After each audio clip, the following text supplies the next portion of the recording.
What advice would you give your teenage self? My teenage self, I'd tell myself to be happier. I think I wasn't a very happy teenager, but I think that many teenagers are probably a bit unhappy because, do you know what? It's really hard being a teenager. There's an awful lot going on, and sometimes it feels quite lonely, even if you're surrounded by lots of friends. And I used to worry. I used to worry that I didn't know what I wanted to be when I grow up, and I used to worry that I had the wrong trainers and that I was too fat and all kinds of silly things. And do you know what? I've learned to love the body I have now, and I still don't know what I want to be when I grow up, but I've learned to stop worrying about it. Did you appointed to the Shadow Cabinet with a portfolio for youth affairs and any ideas that would benefit teenagers in our local area? So my job is to make sure that I'm watching what the government's doing in terms of youth affairs. So what is the government doing in terms of putting money into youth services, but also to prepare for the next Labour government to make sure that when we have the power to change things, that we've got a plan.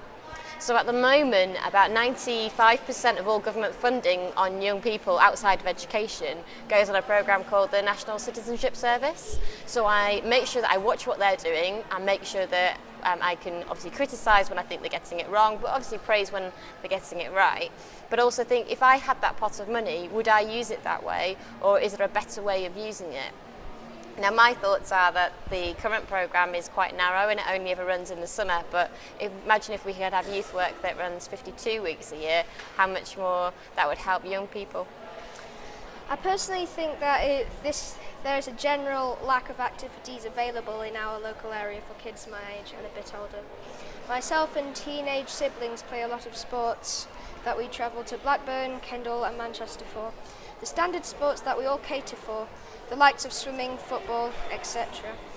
But there is no opportunity for broader spectrum on offer here. There were definitely no creative activities for kids my age to benefit from until Escape2Make launched.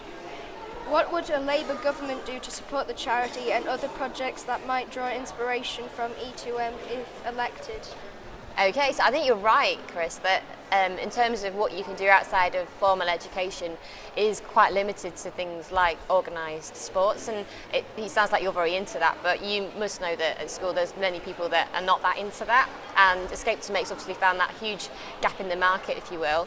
So I'd like to see more opportunities for young people to engage in creative things like Escape2Make outside of school hours. Now, the Labour government that we hope to have would make sure that we had local youth partnerships whereby everyone who had a responsibility to support young people, so including youth workers but also teachers and local councillors who obviously hold the funding, would make sure that they had a meeting with young people and led by young people to decide what youth provision there would be in a certain area, because what we want to do in the Lancaster area might be very different to what somebody wants to do in, say, London or Glasgow, and we want to make sure that the youth service and the youth activities that take part in an area are actually what the young people who live in the area want to do. What do you think is one of the biggest problems young people in Lancaster face today? I think it's probably around mental health.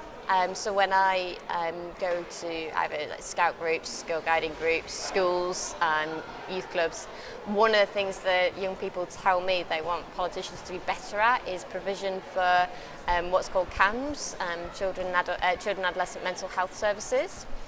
We know the waiting times are too long, and we need to properly fund mental health services so that you're not left waiting or you have to get into crisis before you can get help. If you were a teenager today, what would you want in Lancaster?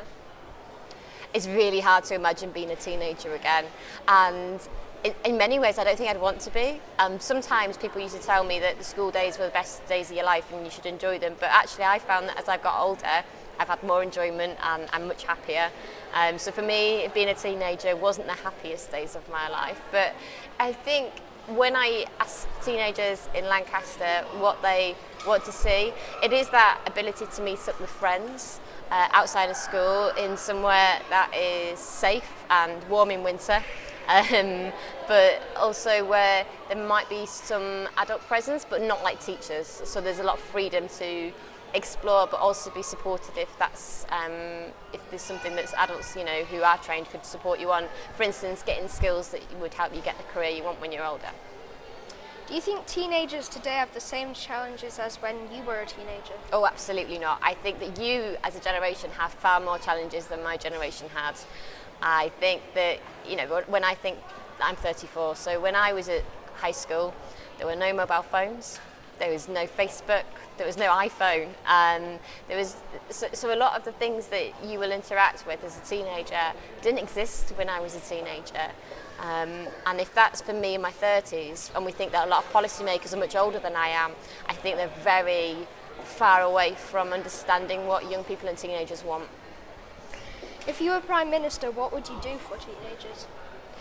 For the record, I don't want to be Prime Minister, but if for some reason it happened and I ended up as Prime Minister, what would I do? I'd let teenagers decide, to be honest. I don't think it would be for me as this mythical Prime Minister to come in and say, this is what teenagers are getting.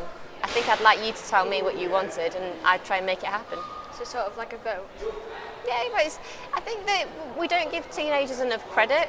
I think that often adults always think they know best and do things for teenagers, and you know, some things come with experience, but actually a lot of teenagers that I meet very much know their own mind and know what they want, and I try and facilitate that. What do you think teenagers get up to in the Lancaster area? All kinds of different things. I mean, some teenagers I know are very active in churches and do a lot of fundraising for charities in this country and abroad. Some teenagers play a lot of sport and are very, very good at it actually. Some teenagers I know I see playing in bands, like locally. So I suppose teenagers get up to as many different things as adults get up to. In the future, how would you try and cherish all of those activities that they are doing and doing well? I think it's about making sure that the priorities that the funders have in terms of putting in youth services, making sure that they are the ones that young people want. So you say about, you know, I think your question was trying to ask me about how I'd prioritise one thing over another, but I don't think it's my job to prioritise. I think it's my job to empower you as a teenager to, you know, design your own youth service, design your own activities and pick your own priorities. Why do you like E2M so much? I think it's doing something that no one else is doing in our area, and I'm not sure it's something that's happening in very many other parts of the country, so I like it because it's innovative. Do you think they should continue with what they are doing currently? Yeah, well, from what I've seen so far, absolutely. And it sounds like you've really enjoyed it, so that's a good ambassador in you. Thank you. Thank you, Chris.